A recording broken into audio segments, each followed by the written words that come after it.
കർത്താവിൻ്റെ വിലയേറിയ നാമം ഈ പകലിൽ വാഴ്ത്തപ്പെടട്ടെ. ഏകദേശം 1.5 മാസങ്ങൾക്ക് ശേഷം വീണ്ടും ഞങ്ങൾക്ക് കുടുംബമായിട്ട് കടന്നു വന്ന് കർത്താവിൻ്റെ ദാസനോടും കുടുംബത്തോടും എല്ലാ വാത്സല്യ ദൈവമക്കളോടും ദൈവദാസന്മാരോടും ഒരുമിച്ച് കർത്താവിനെ ആരാധിപ്പാൻ ലഭിച്ച ഈ നല്ല സമയത്തിനായി ദൈവത്തിന് നന്ദി പറയുന്നു. നിങ്ങളെല്ലാവരെയും ക്ഷേമത്തോടെ കാണുവാൻ, വിവരങ്ങൾ അറിയുവാനൊക്കെ ഇടയായതിൽ ദൈവത്തിന് സ്തോത്രം ചെയ്യുന്നു. ഇളവനാകുന്ന ഞങ്ങളെയും ഓർത്ത് പ്രാർത്ഥിച്ചു എന്ന് ഞങ്ങൾ കരുതുന്നു. ഞാൻ അവിടെ നിന്ന് യാത്ര തിരിച്ച് ദുബൈയിലെ ഒരാഴ്ച മകളോടൊപ്പം പാർക്കുവാൻ കർത്താവ് അവസരം തന്നു. അത് വളരെ സന്തോഷകരമായിരുന്നു. അതിനുശേഷം കേരളത്തിലേക്ക് പോകുവാനും അവിടെ 1 മാസത്തോളം ആയിരിക്കാനും ദൈവം സഹായിച്ചു. ഞങ്ങളുടെ മൂത്ത മകനും കുടുംബവും അവിടെ ഉണ്ട്. സൗദിയിൽ നിന്ന് അവർ വന്നു. അങ്ങനെ അവരോടൊപ്പം ആയിരിക്കാനും കർത്താവ് സഹായിച്ചു. എല്ലാം വളരെ സന്തോഷകരമായിരുന്നു. ദിവസങ്ങൾ പോയത് അറിഞ്ഞില്ല എന്ന് പറയാം. സ്തോത്രം. അവിടെ ശുശ്രൂഷയ്ക്കൊക്കെ എനിക്ക് വേണ്ടുവോളം അവസരങ്ങൾ ലഭിച്ചു. ഏഴംകുളത്ത് ഞങ്ങളുടെ മാതൃസഭയാണ്. അവിടെ എല്ലാ ദിവസങ്ങളിലും കടന്ന എല്ലാ ദിവസങ്ങളിലും ശുശ്രൂഷയ്ക്ക് അവസരമുണ്ടായിരുന്നു. മറ്റ് ചില ഇടങ്ങളിലും ക്ഷണിക്കപ്പെട്ട ചില സ്ഥലങ്ങളിലും പോകാനും ദൈവത്തിനെ ശുശ്രൂഷിക്കുവാനൊക്കെ ദൈവം അവസരം തന്നു. നിങ്ങളുടെ പ്രാർത്ഥന ഞങ്ങൾക്കും എനിക്കും വിലപ്പെട്ടതായിരുന്നു. ശുഭകരമായ യാത്ര ദൈവം നൽകി ക്ഷേമത്തോടെ മടങ്ങി വന്ന് നിങ്ങളോട് ഒരുമിച്ച് ഈ പകലായിരിക്കാനിടയായതിൽ ദൈവത്തെ സ്തുതിക്കുന്നു, ദൈവത്തെ മഹത്വപ്പെടുത്തുന്നു. കർത്താവ് നമ്മെ എല്ലാവരെയും ധാരാളമായി അനുഗ്രഹിക്കട്ടെ. ഇന്ന് പകലത്തെ വചന ചിന്തയ്ക്ക് വേണ്ടി നമുക്ക് ദൈവദിനത്തിലേക്ക് നമ്മുടെ ശ്രദ്ധയെ കൊണ്ടുവരാം.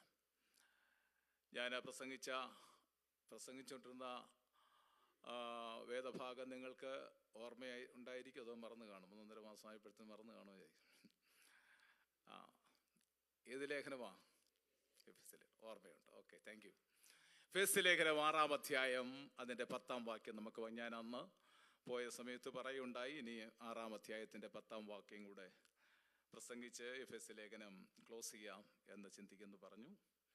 അങ്ങനെ ഈ വാക്യം വായിച്ച് നിന്ന് ചില ചിന്തകൾ ഇന്ന് പകല് നിങ്ങളെ ഓർപ്പിച്ചിട്ട് എഫെസ്യർ ലേഖനത്തിൽ നിന്ന് വിരമിക്കാമെന്ന് ചിന്തിക്കുന്നു. മറ്റു വേദഭാഗങ്ങളിലേക്ക് അടുത്ത ദിവസങ്ങളിൽ കടക്കാൻ ആഗ്രഹിക്കുന്നു. 6-ാം അധ്യായത്തിൻ്റെ 10-ാം വാക്യം ഒന്ന് വായിക്കാം. ഒടുവിൽ കർത്താവിലും അവൻ്റെ അമിത ബലത്തിലും ശക്തിപ്പെടുവിൻ. സ്തോത്രം. ഈ ഒടുവിൽ എന്ന പദം നമ്മൾ സാധാരണ അവസാനിക്കാൻ പോകുമ്പം അല്ലെങ്കിൽ അന്ത്യം എന്നുള്ളതിനൊക്കെയാണ്.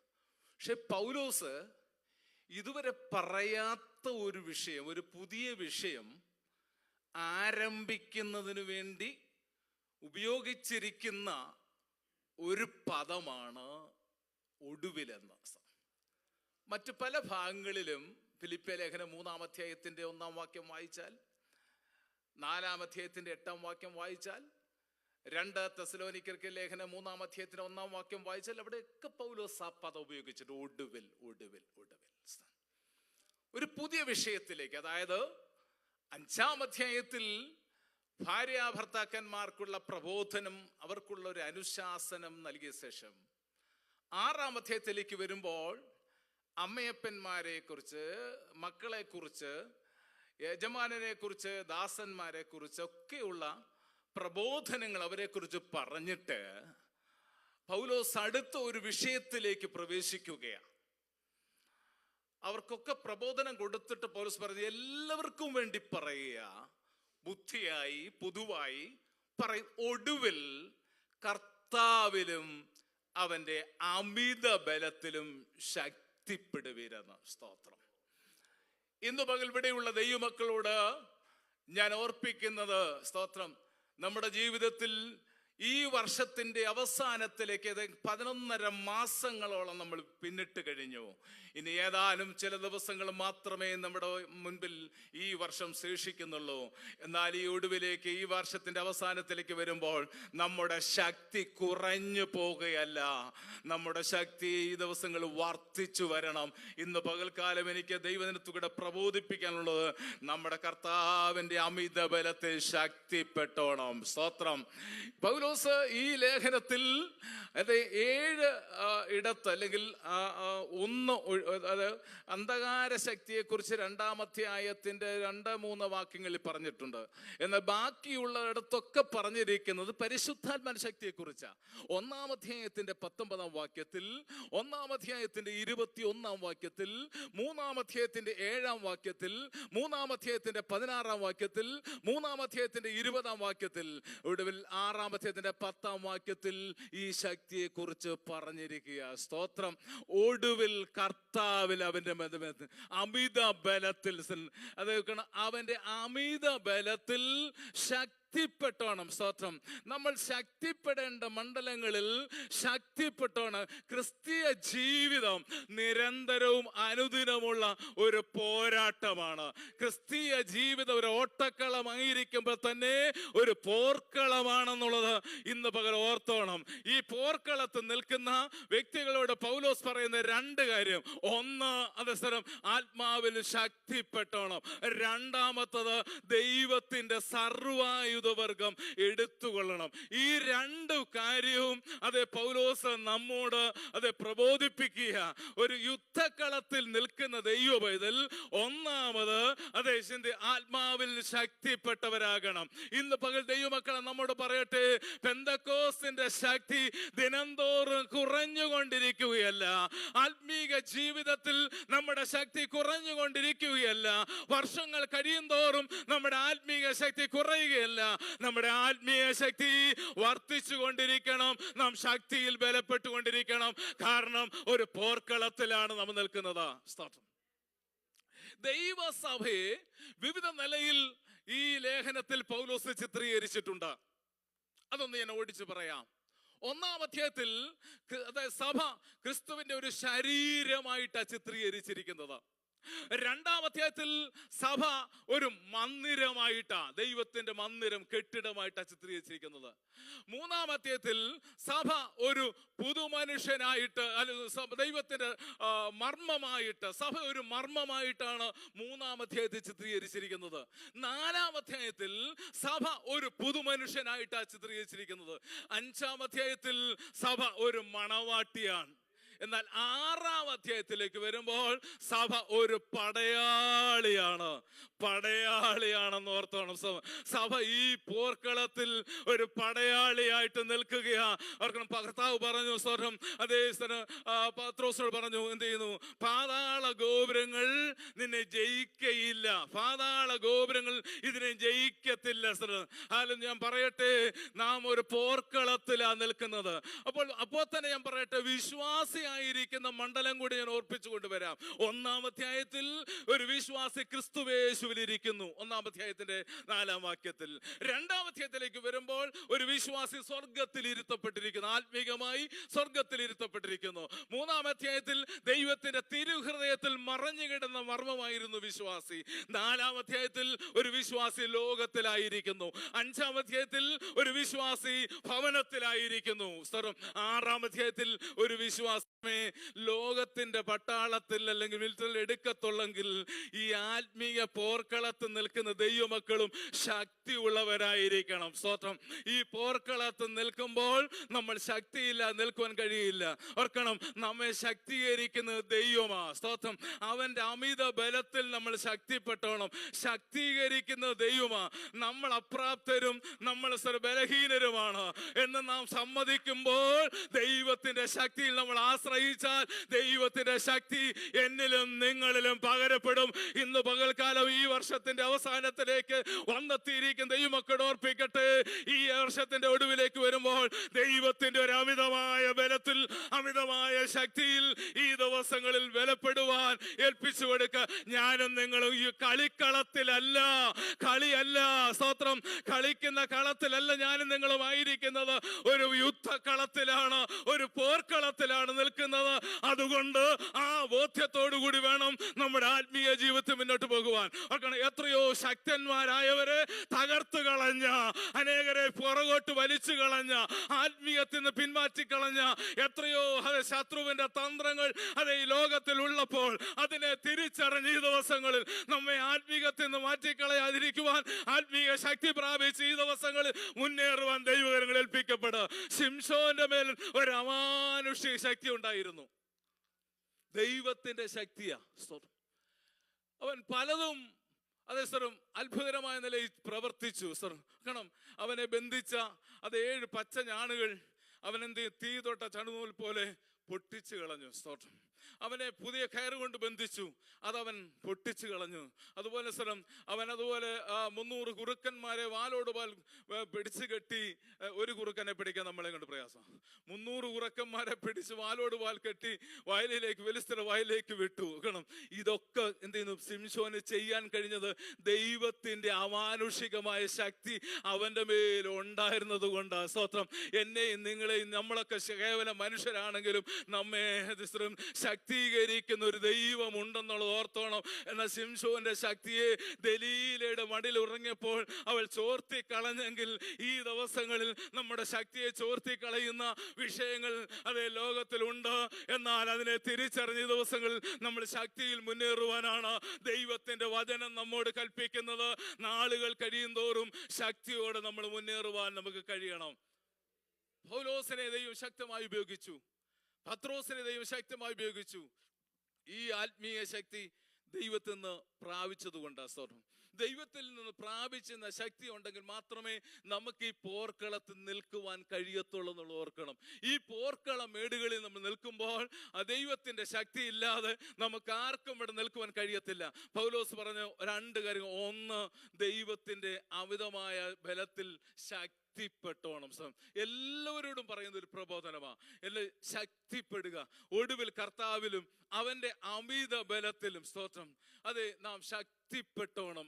അടുത്ത പറയുന്നു, ദൈവത്തിന്റെ സർവായുധ വർഗം ധരിച്ചോണം. ഒന്ന്, ശക്തിപ്പെട്ടോണം. രണ്ടാമത്തത്, ദൈവത്തിന്റെ സർവായുധ വർഗം എടുത്തുകൊള്ളണം.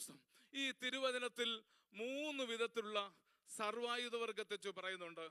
അതായത് ഒന്നാമത്, ലോഹവുമായിട്ടുള്ള ജഡവുമായിട്ടുള്ള പോരാട്ടത്തിൽ വെളിച്ചത്തിന്റെ സർവായുധ വർഗം. അതായത് റോമാലേഖനം 13-ാം അധ്യായം അതിന്റെ 12-ാം വാക്യത്തിൽ ജഡവുമായിട്ടുള്ള പോരാട്ടത്തിൽ വെളിച്ചത്തിന്റെ സർവായുധ വർഗം. രണ്ടാമത്തത്, ലോകവുമായിട്ടുള്ള പോരാട്ടത്തിൽ നീതിയുടെ സർവായുധ വർഗം. അത് 2 കൊരിന്ത്യർ 6-ാം അധ്യായം 7-ാം വാക്യം. മൂന്നാമത്തത്, സാത്താനുമായിട്ടുള്ള പോരാട്ടത്തിൽ ദൈവത്തിന്റെ സർവായുധ വർഗം. അപ്പം ഒന്നാമത്, ദൈവത്തിന്റെ ആത്മാവിൽ ശക്തിപ്പെടണം. ഞാൻ ഒരിക്കൽ ഓർപ്പിച്ചെങ്കിൽ ഒന്നുകൂടി അതോട് പറഞ്ഞ ഭാഗത്തും തിരിയാം. അത് ഈ അത്യന്ത ശക്തി ഞങ്ങളുടെ സ്വന്തമെന്നല്ല, ദൈവത്തിന്റെ ദാനമത്രേ എന്ന് വരേണ്ടതിന് അത് ഈ മൺകൂടാരങ്ങളിലാണ് പകർന്നിരിക്കുന്നത്. സ്തോത്രം. ഞാൻ പറയട്ടെ, സ്തോത്രം, എന്റെയും നിങ്ങളുടെയും സൗന്ദര്യം നോക്കിയോ, എൻ്റെ നിങ്ങളുടെയും എഡ്യൂക്കേഷണൽ ക്വാളിഫിക്കേഷൻ നോക്കിയോ, സ്തോത്രം, അല്ലെങ്കിൽ കുടുംബ പാരമ്പര്യം നോക്കിയോ, ഒന്നുമല്ല ഈ ശക്തി എന്നിൽ നിങ്ങളിൽ പകർന്നത്. സ്തോത്രം. എളിവരാകുന്ന നമ്മിൽ അവൻ്റെ അത്യന്ത ശക്തി പകർന്നു. ഞാൻ ഓർപ്പിച്ചതാണെങ്കിൽ പറയട്ടെ, സ്തോത്രം, ഈ ശരീരം മൺപാത്രം വിലയില്ലാത്തതാണ്. അതിനെക്കുറിച്ച് ചില വേദപണ്ഡിതന്മാർ പറയുന്നത് കേവലം 44 രൂപയെ വിലയുള്ളൂ നമ്മുടെ ശരീരത്തിന്. കുറെ വർഷങ്ങൾക്ക് മുമ്പുള്ള നമ്മുടെ ശരീരത്തുള്ള മഗ്നീഷ്യം, പൊട്ടാസ്യം, കാൽസ്യം ഇങ്ങനെയുള്ളതിൻ്റെ എല്ലാം വില കണക്ക് കൂട്ടിയിട്ട് പറഞ്ഞത് 44 രൂപ ചില വർഷങ്ങൾക്ക് മുമ്പുള്ള കണക്ക് കൂട്ടുക. അപ്പൊ നോക്കണം, ഈ ശരീരത്തിന് വിലയില്ലാത്തതാ, ഈ മൺപാത്രം വിലയില്ലാത്തതാ. എന്നാൽ നമ്മിൽ പകർന്നിരിക്കുന്ന ഈ ശക്തി വിലയില്ലാത്തതല്ല, വില തീരാത്ത നിക്ഷേപമാണ് എന്നിലും നിങ്ങളിലും എൻ്റെ ദൈവം പകർന്നിരിക്കുന്നത്. ഇന്ന് എത്ര പേർ അതിനെ മനസ്സിലാക്കാൻ കഴിയുന്നുണ്ട്? എന്നിലും നിങ്ങളിലും പകർന്നിരിക്കുന്ന ആ അഭിഷേകം, ആ ശക്തി, അത് വിലയില്ലാത്ത, അത് വില തീരാത്തതാണ്. അതിന്റെ വില മതിക്കാൻ കഴിയത്തില്ല. ഓർത്തോണോ? അതെ, ഈ പാവപ്പെട്ടവരാ നമ്മിൽ അവന്റെ ശക്തി പകർന്ന് നമ്മെ ഇന്ന് നിർത്തി. ഞാൻ ചോദിക്കട്ടെ, ഈ വർഷത്തിന്റെ ആരംഭം കണ്ട് എത്രയോ പേര് അതേ സാർ ഈ ലോകത്ത് നിന്ന് മാറ്റപ്പെട്ടു. എത്രയോ സംഭവങ്ങൾ ലോകത്തിൽ നടന്നു. എത്രയോ പേർ വിശ്വാസഗോളത്തിൽ നിന്ന് അതെ നമ്മൾ അറിവിൽപ്പെട്ടവര്, നമ്മുടെ അതേ സാർ അതെ നമ്മൾ കണ്ടവര് ഒക്കെ വിശ്വാസം പിന്മാറിപ്പോയി. എന്നാൽ നമ്മെ തെറ്റിച്ച് കളയുവാൻ സാത്താൻ തന്ത്രങ്ങൾ കൊണ്ടുവന്നെങ്കിലും അതിന്റെ നടുവിൽ നാം പിന്മാറിപ്പോകാതെ, നമ്മെ വ്യതിചലിപ്പിച്ച് കളയാതെ ഇന്ന് വരെ നിർത്തിയത് ദൈവത്തിന്റെ കൃപയാ. പരീക്ഷകൾ വരാഞ്ഞല്ല, ഉപദ്രവങ്ങൾ വരാഞ്ഞല്ല, ഹല്ലേലൂയ, പോരാട്ടങ്ങൾ വരാഞ്ഞല്ല, ഇതെല്ലാം വന്നെങ്കിലും ഇന്നും നിൽക്കുന്നതിന്റെ കാരണം എന്നിലും നിങ്ങളിലും പകർന്നിരിക്കുന്ന ഈ പരിശുദ്ധാത്മാവിന്റെ ശക്തിയാൽ. എത്ര പേർ അതോർത്ത് ദൈവത്തിന് നന്ദി പറയും, ദൈവത്തെ സ്തുതിക്കും. എന്നിൽ പകർന്നിരിക്കുന്ന ഈ ശക്തിയാണ് എൻ്റെ ഈ പാത്രം ഉടഞ്ഞു പോകാതെ, എൻ്റെ ഈ മൺപാത്രം ഉടയാഞ്ഞതിന്റെ കാരണം എന്നിൽ പകർന്നിരിക്കുന്ന ആ നിലനീരാത്ത നിക്ഷേപം എൻ്റെ കർത്താവ് തന്നിരിക്കുന്നു. കണ്ട സ്തോത്രം, പ്രൈസ് ദി ലോർഡ്. പൗരസ്ത്യ രാജ്യങ്ങളിൽ ഈ നിക്ഷേപങ്ങൾ മൺപാത്രങ്ങളിൽ സൂക്ഷിക്കുമായിരുന്നു. ആധാരങ്ങളും മറ്റും ഏറിയ കാലത്തേക്ക് അത് ഓർപ്പിച്ചതാണ്. എന്നോട് പറയുക, യിരെമ്യാ 32:14 വാക്യത്തിലുണ്ട്, അത് മൺകലത്തിലിട്ട് സൂക്ഷിക്കും ആധാരം എന്നതുപോലെ പൗലോസ് പറയുക, ഈ മൺപാത്രത്തിൽ ഈ നിക്ഷേപം നിക്ഷേപിച്ചിരിക്കുക. നമ്മൾ തകർന്നു പോകാൻ കാരണം ഈ നിക്ഷേപം നമ്മളിൽ ഉള്ളത് കൊണ്ടാണ്. ദൈവത്തിന് സ്തോത്രം പറയാൻ പറ്റുമോ? ദൈവത്തെ സ്തുതിക്കാൻ പറ്റുമോ? ഈ നിക്ഷേപം എന്നിലും നിങ്ങളിലുണ്ട്. ഈ അത്യന്ത ശക്തി എന്നിൽ വ്യാപരിക്കുന്നത് കൊണ്ടാണ്, ഈ ശക്തി എന്നിൽ പകർന്നിരിക്കുന്നത് കൊണ്ടാണ് ഞാൻ ഇതുവരെ തകർന്നു പോകാഞ്ഞത്. സ്തോത്രം. ശത്രു എത്രയോ തന്ത്രങ്ങൾ കൊണ്ടുവന്നപ്പോഴും അതിൻ്റെ നടുവിലൊക്കെ പിന്മാറിപ്പോകാതെ, അതിന് മുമ്പ് തകർന്നു പോകാതെ, പരീക്ഷകളും പരിശോധനകളും ഒന്നിനു പുറകെ ഒന്നായി വന്നപ്പോഴും അതിൻ്റെ നടുവ് നിലനിൽക്കുവാൻ കഴിഞ്ഞത് എന്നിൽ പകർന്നിരിക്കുന്ന ശക്തിയാ. സ്തോത്രം. അതോർത്ത് ദൈവത്തിന് നന്ദി പറയട്ടെ, ദൈവത്തെ സ്തുതിക്കട്ടെ. എന്നിലും നിന്നിലും പകർന്നിരിക്കുന്ന പരിശുദ്ധാത്മാവിന്റെ ശക്തി. സ്തോത്രം. ഞാൻ രണ്ടാമത്തെ ഭാഗത്തേക്ക് അവിടെ നിന്ന് തിരിഞ്ഞു വരുന്നു. സ്തോത്രം. രണ്ടാമത്തത് പൗലോസ് 11 വാക്യം ഒന്ന് വായിച്ചേ.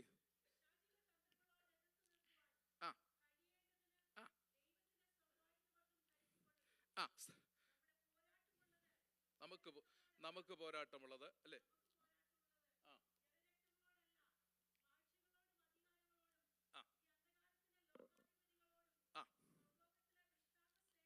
അത്രേ താഴ്ത്ത് വായിക്കും, പിന്നീട് വായിക്കാം. ഈ എഫേസ്യ ലേഖനം 6-ാം അധ്യായം അതിൻ്റെ 10 തൊട്ട് 20 വാക്യങ്ങൾ നമ്മൾ വായിക്കുമ്പോൾ ഇതിനെ 4 ആയിട്ട് നമുക്ക് തിരിക്കാൻ പറ്റും, അല്ലെങ്കിൽ അതിനെ നമുക്ക് അപഗ്രഥിക്കാം. 1, ദിവ്യശക്തിയുടെ ആവശ്യത്തെ പറ്റിയാണ് 10-ാം വാക്യത്തിൽ പറയുന്നത്. ദിവ്യശക്തിയുടെ ആവശ്യം. അതിൻ്റെ 11 തൊട്ട് 13 വരെയുള്ള വാക്യത്തിൽ ദിവ്യ ആയുധത്തിന്റെ ആവശ്യത്തെ കുറിച്ചാണ് പറഞ്ഞിരിക്കുന്നത്. ദിവ്യ ആയുധത്തിന്റെ ആവശ്യം. 14 തൊട്ട് 17 വരെയുള്ള വാക്യത്തിൽ സർവായുധവർഗം ധരിക്കേണ്ട ആവശ്യത്തെ കുറിച്ചാണ് പറഞ്ഞിരിക്കുന്നത്. ഇനി 18 തൊട്ട് 20 വരെയുള്ള വാക്യത്തിൽ പ്രാർത്ഥനയുടെ ആവശ്യത്തെ കുറിച്ച് നോക്കണം. അപ്പൊ ഈ 4 ഇത്രയും വാക്യങ്ങളിൽ ദിവ്യ ശക്തിയുടെ ആവശ്യത്തെ കുറിച്ച് പറയുന്നു, ദിവ്യ ആയുധത്തിന്റെ ആവശ്യത്തെ കുറിച്ച് പറയുന്നു, സർവായുധവർഗം ധരിക്കേണ്ട ആവശ്യത്തെ കുറിച്ച് പറയുന്നു, പ്രാർത്ഥനയുടെ ആവശ്യത്തെ കുറിച്ച് പറയുന്നു. അപ്പം ദൈവത്തിന് നമുക്ക് പോരാട്ടമുള്ളത് ആരോടല്ല? ജഡ രക്തങ്ങളോട് അല്ല, മാംസരക്തങ്ങളോടല്ല നമുക്ക് പോരാട്ടമുള്ളത്. സ്തോത്രം. ഈ ലോകത്തിലെ നമ്മുടെ സഹോദര വർഗങ്ങളോടോ ഏതെങ്കിലും മാംസരക്തങ്ങളോടോ അല്ല നമുക്ക് പോരാട്ടമുള്ളത്. പൗലോസ് പറഞ്ഞു, നമുക്ക് പോരാട്ടമുള്ളത് എന്ത് ചെയ്യുന്നു? ജഡരക്തങ്ങളോടല്ല, വാഴ്ചകളോടും അധികാരങ്ങളോടും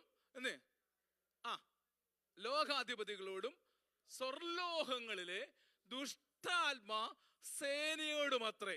അപ്പം ദൈവത്തിന്റെ സർവായുധവർഗം ധരിക്കാനാ പൗലോസ് ഇവിടെ പറയുന്നത്. ഒരു പടയാളിയായി പോർക്കളത്തിൽ നിൽക്കുമ്പോൾ ഈ പോർക്കളത്തിൽ നിൽക്കുന്ന പടയാളി ഓർത്തിരിക്കേണ്ട കാര്യങ്ങൾ: ഒന്ന്, അത് ശക്തി വേണം, ആത്മീക ശക്തി വേണം. രണ്ടാമത്തത്, ദൈവത്തിന്റെ സർവായുധവർഗം ധരിക്കണം. പൗലോസ് ഈ ലേഖനം എഴുതുമ്പോൾ താൻ റോമിലെ തടവിൽ ബന്ധനസ്ഥന, തൻ്റെ കൈയും പടയാളിയുടെ കൈയുടെ ചേർത്ത് വെച്ച് ബന്ധിച്ചിരിക്കുകയാണ്. അപ്പോൾ ആ റോമൻ പടയാളി ധരിച്ചിരിക്കുന്ന ആയുധവർഗങ്ങൾ പൗലോസ് കണ്ടു. ആ റോമൻ പടയാളി ധരിച്ചിരിക്കുന്ന ആയുധവർഗം കണ്ടിട്ട് പൗലോസ് ആത്മീക പോർക്കളത്തിൽ നിൽക്കുന്ന ദൈവമക്കള് ധരിച്ചിരിക്കേണ്ട ആയുധവർഗത്തെ കുറിച്ചാണ് ഇവിടെയും പറയുന്നത്, ഇവിടെ പ്രബോധിപ്പിക്കുന്നത്, ഓർപ്പിക്കുന്നത്. കാരണം ഒരു റോമൻ പടയാളി ധരിച്ചിരിക്കുന്ന ആയുധങ്ങൾ എന്തൊക്കെയാണോ അതുപോലെ ഒരാത്മീയ പോർക്കളത്തിൽ നിൽക്കുന്ന ഒരു ദൈവത്തിന്റെ പൈതൽ ധരിച്ചിരിക്കേണ്ട ആയുധവർഗങ്ങൾ എന്താണെന്ന് ഇവിടെ പൗലോസ് വ്യക്തമാക്കുന്നു. സ്തോത്രം. ഒരു വ്യക്തി പറഞ്ഞ പ്രാർത്ഥന ഉൾപ്പെടെ 7 സർവായുധ വർഗത്തെ കുറിച്ച് ഈ ഭാഗത്ത് 6 മുതലുള്ള 10 വാക്യം തൊട്ടുള്ള വാക്യങ്ങളിൽ വായിക്കുമ്പോൾ കാണാൻ സാധിക്കും. നമുക്ക് പോരാട്ടം, അഗോനിസോഡ്മായി എന്ന മൂലപദമാണ് അതിനുപയോഗിച്ചിരിക്കുന്നത്. അത് 4 വിധത്തിലാ ഈ പോരാട്ടം. കാരണം ഈ പോരാട്ടം എന്ന് സാധാരണ എല്ലാവരും പറയുന്ന, പ്രത്യേകിച്ച് ഈ പ്രവാചകന്മാരൊക്കെ പറയുന്നതായി പോരാട്ടം അല്ലേ? എവിടെ ചെന്ന് പ്രാർത്ഥിച്ചാലും ആരോടായാലും പോരാട്ടമാണ്, ബന്ധനമാണ് എന്നൊക്കെ പറയും. ഞാൻ പറയട്ടെ, പോരാട്ടം എല്ലാവർക്കും ഉണ്ട്. പൗലോസ് പറഞ്ഞു നമുക്ക് എല്ലാവർക്കും പോരാട്ടമുണ്ട്. ആ പോരാട്ടം അഗോണിയ എന്ന പദം ഉപയോഗിച്ചിട്ടുണ്ട്. ആഗോൺ എന്ന പദത്തിൽ നിന്നാണ് ഈ അഗോണിസോമായി എന്ന ഗ്രീക്ക് പദം മൂലപദം ഉണ്ടായത്. പ്രാണവേദനയോടുള്ള ബന്ധത്തിലാണ് ഈ അഗോൺ അല്ലെങ്കിൽ ആഗോൺ എന്ന പദം ഉപയോഗിച്ചിരിക്കുന്നത്. അപ്പൊ നോക്കണം, ഞാൻ എൻ്റെ 4 വിധത്തിൽ ഉപയോഗിച്ചിരിക്കുന്നത്. 1, മത്സരത്തിൽ ഏർപ്പെടുക, കായിക അഭ്യാസത്തിൽ മത്സരിക്കുക. പോരാട്ടത്തിൽ കൊടുത്തിരിക്കുന്ന 4 വിധത്തിൽ ഉപയോഗിച്ചിരിക്കുന്ന അത് 1 കൊരിന്ത്യർ 9:26 വാക്യത്തിലുണ്ട്, ആ ഭാഗമുണ്ട്. രണ്ടാമത്തത്, എതിരാളികളുമായി യുദ്ധത്തിൽ പോരാടുക. അത് യോഹന്നാന്റെ സുവിശേഷം 18:36 വാക്യത്തില്, 1 തിമോഥെയോസ് 6:17 വാക്യത്തില്, ആ ഭാഗം 2 തിമോഥെയോസ് 4:7 വാക്യത്തില് ഉണ്ട്. ഞാൻ നല്ലവർ പൊരുതു, ഓട്ടം തികച്ചു, വിശ്വാസം കാത്തു. അതുണ്ട്. ഇനി മൂന്നാമത്തെ കൊടുത്തിരിക്കുന്നത് സുവിശേഷത്തിനെതിരായ അപകടങ്ങളും പ്രയാസങ്ങളുമായി മല്ലടിക്കുക. അതൊരു പോരാട്ടം എന്ന് പറഞ്ഞിട്ടുണ്ട്. 1 കൊലോസ്യ ലേഖനം 1:29 വാക്യത്തിൽ അവിടെ ഉപയോഗിച്ചിരിക്കുന്നു. നാലാമത്തത്, എന്തെങ്കിലും നേടിയെടുക്കാനായി സ്ഥിരോത്സാഹത്തോടെ പരിശ്രമിക്കുക, തീവ്രമായി അധ്വാനിക്കുക.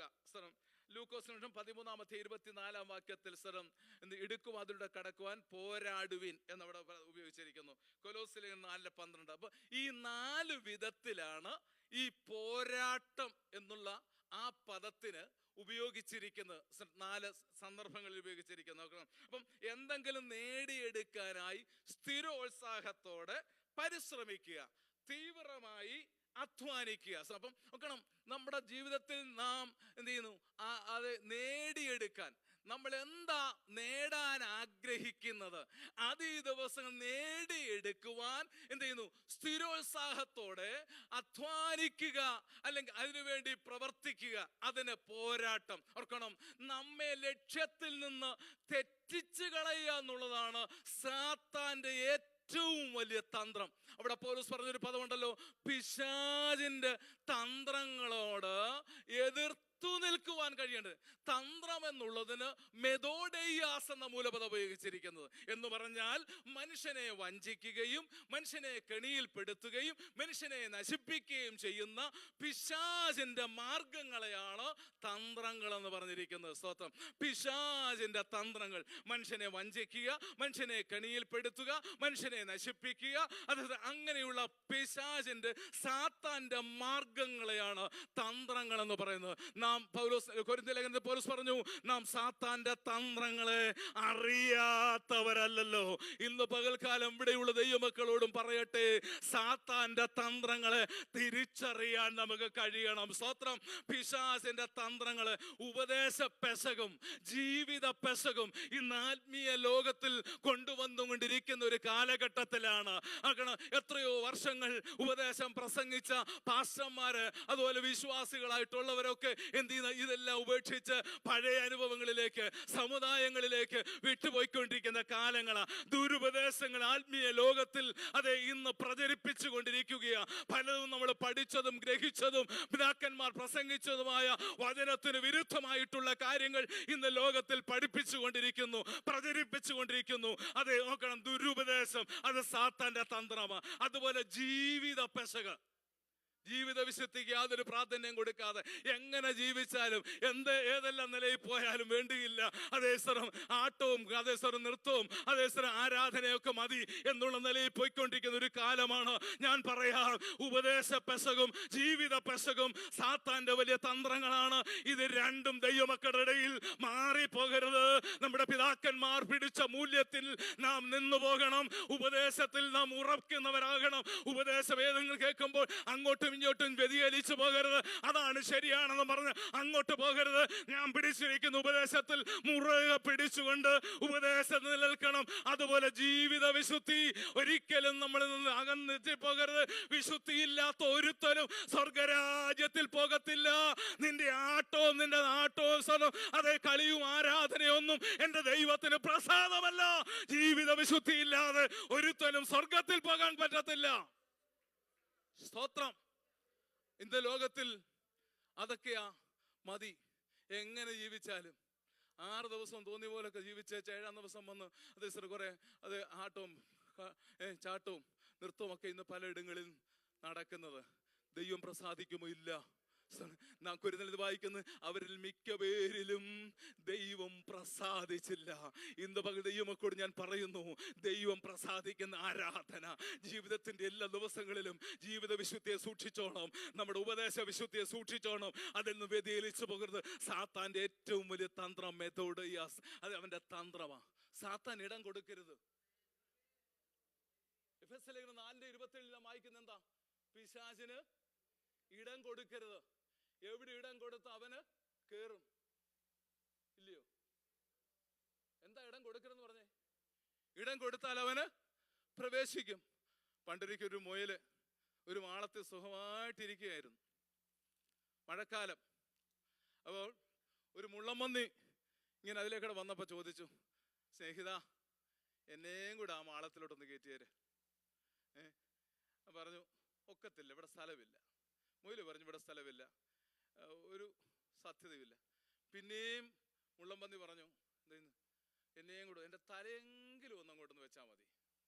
അങ്ങനെ അനുവാദം കൊടുത്തു. ആ മാളത്തിലേക്ക് കയറ്റി എന്ത് ചെയ്തു? മുള്ളമ്പന്നി ഇരുത്തി. കാളത്തിനകത്ത് കയറിയിരുന്നപ്പോൾ പതുക്കെ മുള്ളമ്പന്തി തൻ്റെ മുള്ളങ്ങോട്ട് നിവർത്തിക്കാൻ തുടങ്ങി, അങ്ങ് നൂക്കാൻ തുടങ്ങി. മുള്ളങ്ങോട്ട് നൂക്കാൻ തുടങ്ങിയപ്പം മുയല് പറഞ്ഞു, സ്നേഹിത, ഇതെനിക്ക് അസഹ്യമാകുന്നു. അപ്പൊ പറഞ്ഞു, അസൗകര്യമുള്ളവർ ഇവിടുന്ന് ഇറങ്ങി പൊയ്ക്കൊള്ളട്ടെ എന്ന് പറഞ്ഞതുപോലെ സാത്താൻ ഇടം കൊടുത്താൽ അവൻ പലതും പ്രവർത്തിക്കും. ഈ ദിവസങ്ങളിൽ ഞാൻ പറയട്ടെ, സാത്താൻ ഇടം കൊടുക്കരുത്. നമ്മുടെ ഭവനങ്ങളില്, നമ്മുടെ സഭകളില് സാത്താൻ ഇടം കൊടുക്കരുത്. ഈ ദിവസങ്ങളിൽ അവൻ പ്രവേശിക്കാൻ ഇടം കൊടുക്കരുത്. അതെന്തൊക്കെയാ നമ്മൾ തന്നെ തിരിച്ചറിയണം. സാത്താൻ ഇടം കൊടുത്താൽ അവൻ കയറും. കുടുംബങ്ങളിൽ അവൻ കയറും. എത്രയോ കുടുംബങ്ങളെയല്ലേ ഇന്ന് ചിഹ്നിപ്പിച്ചു കൊണ്ടിരിക്കുന്നത്. എത്രയോ ഭാര്യ ഭർത്താക്കന്മാരെ എന്ത് ചെയ്യുന്നു? ഭിന്നിപ്പിച്ചു കൊണ്ടിരിക്കുക, കുടുംബ ജീവിതം തകർത്തുകൊണ്ടിരിക്കുക. ഇതൊരിക്കലും ദൈവത്തിന്റെ ആത്മാവല്ല. ദൈവത്തിന്റെ ആത്മാവ് എന്ത് ഐക്യപ്പെടുത്തുന്ന ആത്മാവാണെങ്കിൽ ഈ വ്യാപരിക്കുന്ന സാത്താന്റെ വ്യാപാരം അന്ധകാര ശക്തിയാണ് ഭവനങ്ങൾ വ്യാപരിച്ചിട്ട് കുടുംബജീവിതത്തെ തകർത്ത് കളയുന്നത്, ഛിദ്രിപ്പിക്കുന്ന ആത്മാവാണ്.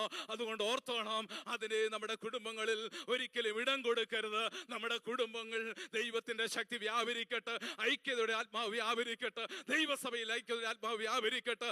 ഈ ദിവസങ്ങളിൽ പിശാചിന്റെ തന്ത്രങ്ങളെ തിരിച്ചറിയാൻ എൻ്റെ ദൈവമക്കൾക്ക് കഴിയണം. ഈ ദിവസങ്ങളിൽ അതാണ് നമുക്ക് ആവശ്യം. ഹല്ലേലൂയ. നമ്മൾ അപ്രാപ്തരാണ്, നമ്മൾ ഹല്ലേലൂയ ബലഹീനരാണ്, നമുക്ക് ദൈവത്തിന്റെ ശക്തി ഇല്ലാതെ നിൽക്കുവാൻ കഴിയുകയില്ല. ഈ പോർക്കളത്തിലായിരിക്കുമ്പോൾ ഈ അന്ധകാര ശക്തിയെ ജയിക്കണമെങ്കിൽ ദൈവത്തിന്റെ കൃപ നമുക്ക് ആവശ്യമാണ്.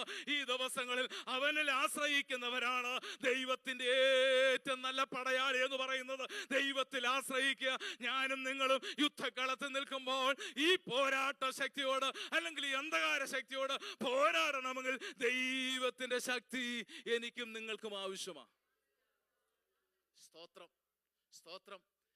പൗലോസായിട്ട് വരുമ്പോൾ 3 നിൽപ്പിനെ കുറിച്ച് പറയുന്നു. 1, സാത്താനോട് എതിർത്ത് നിൽക്കണം.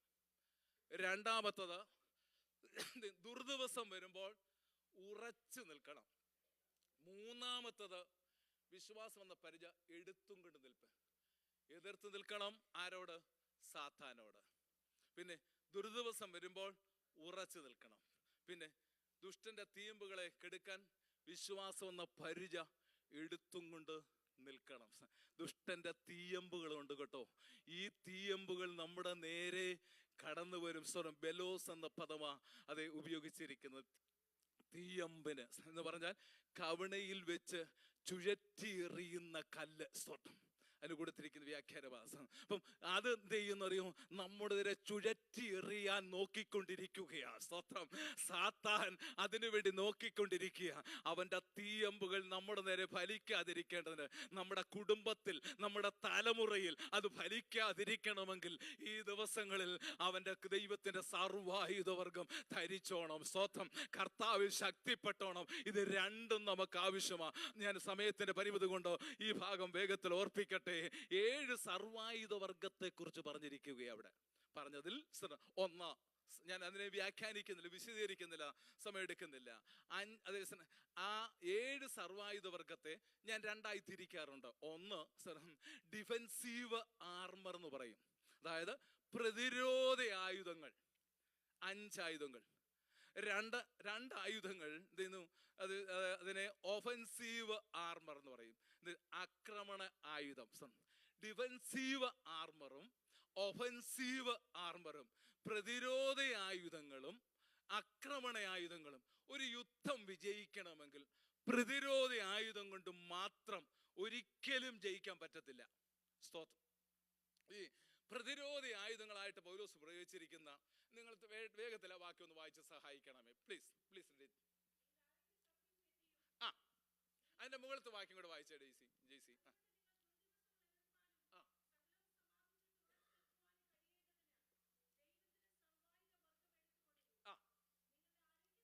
നിങ്ങളുടെ അരയ്ക്ക് സത്യം കെട്ടണം. ഒന്ന് പറഞ്ഞു, സത്യം വേണം കേട്ടോ. ചില നാക്കെടുത്താ സത്യം പറയത്തില്ല. സാത്താനെ കുറിച്ച് പറയുന്ന ഭോഷ്ക്ക് പറയുന്നവനും അതിന്റെ അപ്പനും, അത്ര മാത്രം പറഞ്ഞാൽ മതിയല്ലോ. അപ്പം സത്യം പറയണം. അതെന്ത് സാത്താനെ ജയിക്കാനുള്ള ഒരായുധം. 2, നീതി എന്ന കവചം. കേട്ടോ, നീതി വേണം. അനീതിക്ക് കൂട്ടു നിൽക്കരുത്, അനീതി ചെയ്യരുത്, നീതി വേണം കേട്ടോ. വായിച്ചേ പറ. സമാധാന സുവിശേഷത്തിനുള്ള ഒരുക്കം, കാലിന് ചെരുപ്പ്. അപ്പൊ നോക്കണം, പൗലോസ് നോക്കിയപ്പോൾ അരക്കെട്ടുണ്ട്. കാരണം ഈ യഹൂദന്റെയൊക്കെ വസ്ത്രങ്ങള് നീണ്ട കുപ്പായം അവര് ഇടുന്നത്. അപ്പൊ ഈ നീണ്ട കുപ്പായം ഇട്ടുകൊണ്ടൊന്നും യുദ്ധം ചെയ്യാൻ പറ്റത്തില്ല. അതിന് അരക്കെട്ട് വേണം. സാധാരണ അരക്കെട്ട്. അപ്പൊ 1-മത്തെ അരക്കെട്ട്. 2-മത്തത് എന്ത് ചെയ്യുന്നു? 2-മത്തത് എന്താ പറയുന്നത്? നീതി എന്ന കവചം. 3-മത്തത് ചെരുപ്പ്. 4 അടുത്തേ. വിശ്വാസം എന്ന പരിച. അടുത്ത് രക്ഷ എന്ന ശിരസ്ത്രം തലയില്. അങ്ങനെ ഈ 5 എണ്ണം പ്രതിരോധ ആയുധങ്ങളാ. ശത്രു ഇങ്ങോട്ട് കൊണ്ടുവരുന്ന ആയുധങ്ങളെ എന്ത് ചെയ്യുന്ന, അതിനെ പ്രതിരോധിക്കാനുള്ള ആയുധമാണ് ഈ 5 എണ്ണമെങ്കിൽ 2 എണ്ണം ഇനി ദൈവത്തിന്റെ വചനമാകുന്ന ആത്മാവിന്റെ വാൾ. അതൊരു ആക്രമണ ആയുധമാ വാൾ. അടുത്തത് പ്രാർത്ഥനയാലും. അപ്പൊ ഞാൻ പറയട്ടെ, 5 പ്രതിരോധ ഡിഫെൻസീവ് ആർമർ ആണെങ്കിൽ 2 ഒഫൻസീവ് ആർമറാണ്. സത്യം. പ്രതിരോധ ആയുധങ്ങളും എന്ത് ചെയ്യുന്നു, ആക്രമണ ആയുധങ്ങളും ഒരു പടയാളിയുടെ ജീവിതത്തിൽ ധരിച്ചിരിക്കണം. സ്തോത്രം. ആ 2 കാര്യങ്ങളെ കുറിച്ച് മാത്രം പറഞ്ഞ്, ഇപ്പൊ രക്ഷ എന്ന ശിരസ്ത്രം, ഇത്രയും 5 കാര്യങ്ങൾ ഇവിടെ പറഞ്ഞ്, വിശ്വാസം എന്ന പരിചയ, ഇത് 5ഉം എന്ത് ചെയ്യുന്നു, ഇങ്ങോട്ട് വരുന്ന ശത്രുവിന്റെ ആക്രമണങ്ങളെ തടയാനുള്ളതാണ്. നമ്മുടെ ശരീരം മുറിവേക്കാതിരിക്കാൻ, നമ്മുടെ ശരീരത്തിന് കേടുവരാതിരിക്കാൻ അത് ഉപയോഗിച്ചിരിക്കുന്ന 5 പ്രതിരോധി ആയുധങ്ങളാണെങ്കിൽ, 2 ആയുധങ്ങൾ സാത്താന്റെ സാമ്രാജ്യത്തെ തകർക്കാനുള്ള. 1 വചനമാകുന്ന ആത്മാവിന്റെ വാള്. രാവിലെ നമ്മൾ കേട്ടു, ആത്മാവിന്റെ വാളാകുന്ന ദൈവവചനം ദൈവമക്കളുടെ ജീവിതത്തിൽ ഉണ്ടായിരിക്കണം. യേശു കർത്താവിനെ പരീക്ഷിക്കാൻ വന്ന സാത്താനെ ജയിച്ചത് ദൈവവചനം കൊണ്ടാ. സ്തോത്രം. വചനത്തിൽ അവനും നന്നായി വചനം അറിയാം കേട്ടോ. അവൻ 91 സങ്കീർത്തനമാ അവൻ എടുത്ത് കോട്ട് ചെയ്തതെങ്കിൽ, കർത്താവ് ആവർത്തന പുസ്തകത്തിലെ വിഷയമാ കോട്ട് ചെയ്തത്. സ്തോത്രം. തിരുവചനത്തിൽ ഇങ്ങനെ എഴുതിയിരിക്കുന്നല്ലോ എന്ന് പറഞ്ഞ് സാത്താനെ ജയിച്ചത് വചനം കൊണ്ടാണെങ്കിൽ, ദൈവവചനമാകുന്ന ആത്മാവിന്റെ വാള് ഓരോ ദൈവ പൈതലും എടുത്തിരിക്കണം. ഈ വാളില്ലാതെ ആത്മീയ ലോകത്ത് നിൽക്കുവാൻ കഴിയത്തില്ല. അവനെ ആക്രമിക്കാനുള്ള ആയുധമാണ് ദൈവവചനമാകുന്ന ആ വാള്. അവൻ പല തന്ത്രങ്ങളുമായി, പല ചിന്തകളുമായി, നിരാശകളുമായി നമ്മുടെയൊക്കെ ജീവിതത്തിൽ വരുമ്പോൾ, എന്റെ ദൈവത്തിന്റെ വചനത്തിലെ വാക്യം എടുത്ത് അവനോട് പറയാൻ കഴിയണം, എന്റെ ദൈവത്തിന്റെ വചനം ഇങ്ങനെയാണ് പറയുന്നത്. സ്തോത്രം. എന്റെ ദൈവത്തിന്റെ ശക്തി കുറഞ്ഞിട്ടില്ല, അവൻ ഇന്നും അത്ഭുതങ്ങളുടെ ദൈവമാണെന്ന് പറഞ്ഞ് വചനം എടുത്ത് സാത്താനെ നമുക്ക് ജയിക്കാൻ കഴിയണം. സ്തോത്രം. അതെ, ഇന്ന് പകൽ അത് ഏറ്റെടുക്കാൻ മനസ്സുള്ള ദൈവമക്കൾ ഏറ്റെടുത്താട്ട്. അതെ സ്വഹാകെ, ദൈവവചനം ഈ ദിവസങ്ങളിൽ നമ്മുടെ നാവിന്മേൽ ഉണ്ടായിരിക്കണം. എഡ്വേർഡ് 6 കിരീടാധാരണ വേളയിൽ ഇംഗ്ലണ്ടിന്റെയും സ്കോട്ട്ലൻഡിലെയും അയർലൻഡിന്റെയും പ്രതികരിക്കുന്ന വാളുകൾ കൊണ്ടുവച്ചു. എഡ്വേർഡ് 6 കിരീടാധാരണ വേളയിൽ. അപ്പോൾ രാജാവ് ചോദിച്ചു, വലിയ വാൾ എവിടെ? അപ്പോൾ അവര് പറഞ്ഞു, എല്ലാ വാളുകളും ഇവിടെ കൊണ്ടുവച്ചിട്ടുണ്ട്. പ്രഭുക്കന്മാരും അധിപതികളുമായവർ പറഞ്ഞു, അല്ലയോ തിരുമേനി, വാളുകളെല്ലാം ഇവിടെ കൊണ്ടുവച്ചിട്ടുണ്ട്. അപ്പൊ പറഞ്ഞു, എന്ത് വലിയ വാൾ എവിടെ? എന്താ ചോദിച്ചു? പറഞ്ഞു, ദൈവത്തിന്റെ വചനമാകുന്ന വലിയ വാൾ എവിടെ? അത് കൊണ്ടുവരാൻ പറഞ്ഞു. സ്വന്തം. ആ വാളുകളുടെ നടുവിൽ തിരുവചനം, ദൈവത്തിന്റെ വചനമാകുന്ന വിശുദ്ധ ബൈബിൾ കൊണ്ടുവന്ന് വെച്ചപ്പോ പറഞ്ഞു, രാജാവ് പറഞ്ഞു, ഈ വാൾ എടുക്കാത്തവനാർക്കും അദ്ദേഹത്തിന് രാജാവല്ല ആകെയില്ല. ഈ വചനം എടുക്കണമെന്ന് പറഞ്ഞു. സ്തോത്രം. ഞാൻ പറയട്ടെ, ദൈവത്തിന്റെ തിരുവചനം വലിയ വാളാണ്. അന്ധകാര ശക്തിയോട് പോരാടാനുള്ള ഒരു വലിയ വാളാണ് ദൈവത്തിന്റെ വചനം. അകലി ദിവസങ്ങളിൽ വചനം നമ്മുടെ ഹൃദയത്തിൽ ഉണ്ടായിരിക്കണം, ഉള്ളിൽ ഉണ്ടായിരിക്കണം. സാത്താൻ പരീക്ഷയുമായി വരുമ്പോൾ, അവൻ പ്രലോഭനങ്ങളുമായി വരുമ്പോൾ, അവൻ ചിന്തകളുമായി വരുമ്പോൾ, അവനെ ജയിക്കാൻ ദൈവത്തിന്റെ വചനം ആവശ്യമാണ്. അവന്റെ താവളം തകർക്കാനുള്ള അത് വാളാണ് ദൈവത്തിന്റെ വചനം. സാത്താന് സാമ്രാജ്യമുണ്ട്. കൊരിന്ത്യർ ലേഖനം 2 കൊരിന്ത്യർ 10:3-4 വാക്യം വായിക്കുന്നു, നമ്മൾ ജഡത്തിൽ സഞ്ചരിക്കുന്നവരെങ്കിലും നമ്മൾ ജഡത്തിൽ പോരാടുന്നവരല്ല. നമ്മുടെ പോരിന്റെ ആയുധങ്ങളോ ജഡീകങ്ങളല്ല. ദൈവസേന കോട്ടകളെ ഇടിക്കുവാൻ എന്ത് ചെയ്യുന്നു? ശക്തി ഉള്ളവ തന്നെ. കോട്ടകൾ എന്നുള്ളതിന് കിങ് ജെയിംസ് വെർഷനിൽ മറ്റും ചെയ്യുന്നു ശക്തി കേന്ദ്രങ്ങൾ. അവന്റെ ശക്തി കേന്ദ്രങ്ങളെ ഇടിക്കാനുള്ളത് ഒന്നും മാനുഷികമായ ജഡീക ആയുധങ്ങളല്ല, ആത്മീക ആയുധങ്ങളാണ്. അതുകൊണ്ട് അവന്റെ സാമ്രാജ്യത്തെ, അവന് സാമ്രാജ്യമുണ്ട്, അവന് സൈന്യമുണ്ട്, അവന് കോട്ടകളുണ്ട്. അതിനെ ഇടിക്കണമെങ്കിൽ ദൈവമക്കളുടെ കയ്യിൽ വചനമാകുന്ന ആത്മാവിന്റെ വാൾ വേണം. എത്ര പേര് ഇന്ന് പകൽക്കാലം ഈ ദൂത് ഏറ്റെടുക്കും? ദൈവത്തിന്റെ വചനം കൊണ്ട് ഞാൻ അവനെ ജയിക്കുമെന്ന് ഈ ദിവസം തന്ത്രങ്ങളുമായി, അവൻ ചിന്തകളുമായി, അവൻ ആലോചനകളുമായി വരുമ്പോൾ അവനെ ജയിക്കാൻ ദൈവത്തിന്റെ വചനം എന്റെ നാവിന്മേൽ ഉണ്ടെന്ന് പറയാൻ കഴിയണം. അതില്ലാത്തവനെ പരാജയപ്പെടുത്തുന്നത് ദൈവത്തിന്റെ വചനമാകുന്ന വാൾ. അടുത്തത് പ്രാർത്ഥനയാണ്. എൻ്റെ വാക്കുകൾ ചുരുക്കാൻ ആഗ്രഹിക്കുക. രണ്ടാമത്തെ പ്രാർത്ഥനയാകുന്ന അതേ പ്രാർത്ഥന. ഈ 6 സർവായുധവർഗം ധരിച്ചാലും പ്രാർത്ഥനയില്ലെങ്കിൽ സ്തോത്രം എന്ത് ചെയ്യുന്നു? ഒരു പ്രയോജനവുമില്ല. സ്തോത്രം. ഞാൻ ചോദിക്കട്ടെ, പ്രാർത്ഥനയില്ല എങ്കിൽ എന്താ വിജയം? പ്രാർത്ഥനയിൽ സാത്താന്റെ താവളം തകർക്കുന്ന ആയുധമാണ്. അതുകൊണ്ട് ഇന്ന് പകൽക്കാലം ദൈവമക്കൾ ഓർക്കണം, എന്ത് ചെയ്യുന്നു? ആത്മാവിൽ പ്രാർത്ഥിക്കാൻ കഴിയണം. പൗലോസ് ഏതു നേരത്തും ആത്മാവിൽ പ്രാർത്ഥിച്ചും. സ്തോത്രം. ആത്മാവിന്റെ പ്രാർത്ഥന എൻ്റെ നിങ്ങളുടെ ജീവിതത്തിൽ ആണ്. അവൻ സാത്താൻ ഉറങ്ങുന്നില്ല, അവൻ ഒരിക്കലും ഉറങ്ങുന്നില്ല. ഓർക്കണം സ്വരം. ആകെ ദൈവമക്കൾ ഉണർന്നിരുന്നു പ്രാർത്ഥിക്കാൻ കഴിയും. സംഭവിപ്പാനുള്ള എല്ലാറ്റിനും ഒഴിഞ്ഞു പോകുവാനും അവന്റെ മുമ്പിൽ നിൽക്കുവാൻ പ്രാപ്തരാകേണ്ടതിനും സദാകാലവും ഉണർന്നും പ്രാർത്ഥിച്ചും കൊണ്ടിരിക്കും. അതുകൊണ്ട് ആത്മാവിന്റെ വാളാകുന്ന വചനവും പ്രാർത്ഥനയും നമുക്ക് ആവശ്യമാണ്. പ്രാർത്ഥനയെ കുറിച്ച് വിശദീകരിക്കാൻ സമയമില്ലല്ലോ, ഞാൻ ചുരുക്കട്ടെ. പ്രാർത്ഥനയാകുന്ന ആയുധം നമ്മുടെ ഓരോരുത്തരെയും കുടുംബത്തിൽ ഉണ്ടാകട്ടെ. ഈ വർഷം തകർത്ത് കളയാതെ ദൈവം നമ്മെ ഇന്ന് വരെ കൊണ്ടുവന്നെങ്കിൽ ഇനിയും നമ്മുടെ ജീവിതത്തിൽ അവന്റെ തന്ത്രങ്ങളെ മനസ്സിലാക്കി ജയിക്കണമെങ്കിൽ ഈ യുദ്ധഭൂമിയിൽ നിൽക്കുമ്പോൾ അവൻ നമ്മുടെ മനസ്സിനോടാ പോരാടുന്നത്. അവന്റെ യുദ്ധക്കളം നമ്മുടെ മനസ്സാണ്. അതുകൊണ്ട് ഈ യുദ്ധക്കളത്തിൽ പോരാടുന്ന സന്ധകാര ശക്തിയെ 4 ശക്തികളെ കുറിച്ച് പറയുന്നത്. ഒന്ന് എന്ത് ചെയ്യുന്നു സ്വരൂപം? അത് വാഴ്ചകള്. രണ്ടാമത്തത് എന്ത്? അധികാരങ്ങള്. മൂന്നാമത്തത് എന്ത് ചെയ്യുന്നു? അത് ലോകത്തിന്റെ അധിപതികൾ. നാലാമത്തത് അന്ധകാര ദുഷ്ടാത്മസേനകൾ. ഇത് 4 എണ്ണമാണ് മത്സരാത്മാക്കൾ. വാഴ്ചകൾ എന്ന് ആർക്കാസ് എന്ന പദം ഉപയോഗിച്ചിരിക്കുന്നത് മൂലഭാഷയിൽ. രണ്ടാമത്തത് അധികാരത്തിന് എക്സൂസിയാസ്. ഏറ്റവും ഉയർന്ന പദവിയിലുള്ളതാണ് ഈ വാഴ്ചകൾ എന്ന് പറയുന്ന അന്ധകാര ശക്തി, ദുഷ്ടാത്മസേന. അതിന്റെ താഴെയുള്ളതാണ് ഈ അധികാരങ്ങൾ, അതിനുശേഷമുള്ള ദുഷ്ടാത്മസേനകൾ. ഈ 4 മത്സരാത്മാക്കൾ ദൈവമക്കൾക്കെതിരെ പൊരുതുന്നുണ്ട്. ഈ യുദ്ധക്കളത്തിൽ നമുക്കെതിരെ ഫൈറ്റ് ചെയ്യുന്നുണ്ട്. നമ്മുടെ ആത്മീകം ചോർത്തി കളയുവാൻ, നമ്മുടെ അനുഗ്രഹം നഷ്ടപ്പെടുത്തി കളയുവാൻ, നമ്മുടെ നന്മകൾ നഷ്ടപ്പെടുത്തി കളയുവാൻ ഈ ശക്തികൾ നമുക്കെതിരെ പൊരുതുമ്പോൾ ദൈവമക്കൾ ഈ ദിവസങ്ങളിൽ ശക്തരായി ഉണർന്ന് പ്രാർത്ഥനയിൽ പോരാടട്ടെ.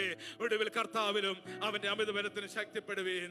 നമുക്ക് പോരാട്ടമുള്ളത് ജഡരക്തങ്ങളോടല്ല. ഈ ദിവസങ്ങളിൽ ഹല്ലേലൂയ അവന്റെ കൃപയിൽ ശക്തിപ്പെടാം. 1 അവന്റെ ആത്മാവിൽ ശക്തിപ്പെടുക. 2 സ്തോത്രം എന്ത് ചെയ്യുന്നു? അവന്റെ സർവായുധവർഗം ധരിക്കുക. ഈ ദിവസങ്ങളിൽ വിജയകരമായി മുന്നോട്ട് പോകുവാൻ ഇത് 2ഉം ആവശ്യമാണ്. എന്തിനു വേണ്ടി? ദൈവകരങ്ങളിൽ ഏൽപ്പിച്ചു കൊടുത്ത് നമുക്ക് ദൈവത്തിന് സമർപ്പിക്കാം. കർത്താവ് വചനങ്ങളാൽ അനുഗ്രഹിക്കട്ടെ. Amen. So let's all stand.